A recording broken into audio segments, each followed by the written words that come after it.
చిత్తూరు జిల్లా ఏర్పేడులో లారీ ప్రమాద ఘటనా స్థలాన్ని శాసనమండలి సభ్యుడు గాలి మురళీకృష్ణమనాయుడు పరిశీలించారు. అధికారులను అడిగి ప్రమాద వివరాలను తెలుసుకున్నారు.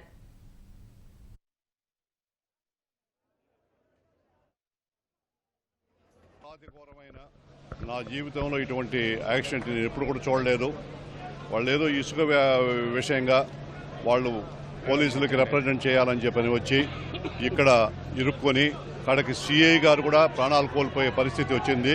ఈ లారీ రావడం, వాళ్ళ మీద దూరడం, అంతా కూడా మనుషులు చనిపోవడం, కరెంటు షాక్, ఈ లోపల పోల్ ఇరగడం, కరెంట్ షాక్ కొట్టడం, ఆ లారీ కిందనే కొంత మోటార్ బైక్ లాక్కొని పోవడం, చనిపోవడం, దాదాపు 20 మంది చనిపోయారు.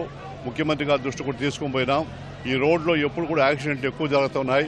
ఈ రోడ్డు 4 లేన్ రోడ్ చేయాల్సిన అవసరం ఉంది. నాయుడుపేట పోతపట్టు 4 లేన్ చేయాల్సిన రోడ్డు ఉంది. తప్పకుండా ముఖ్యమంత్రి గారికి చెప్పి ఇటువంటి యాక్సిడెంట్ జరగనీయకుండా చేయడానికి ప్రయత్నం చేస్తాం. పరిహారం తప్పకుండా ఇస్తారు. పరిహారం కూడా ఇవ్వడం జరుగుతుంది. ఎవరైతే చనిపోయారో వాళ్ళకి పరిహారం ఇవ్వడం, అదేవిధంగా దెబ్బలు తగిలిన వాళ్ళకి కూడా పరిహారం ఇవ్వడం అని చెప్పి జరుగుతుంది. ఇమీడియట్ గా ముఖ్యమంత్రి గారు అనౌన్స్మెంట్ ఇస్తారు. కలెక్టర్ వస్తున్నాడు, కలెక్టర్ చూసిన తర్వాత కలెక్టర్ ద్వారా అనౌన్స్మెంట్ చేయిస్తారు.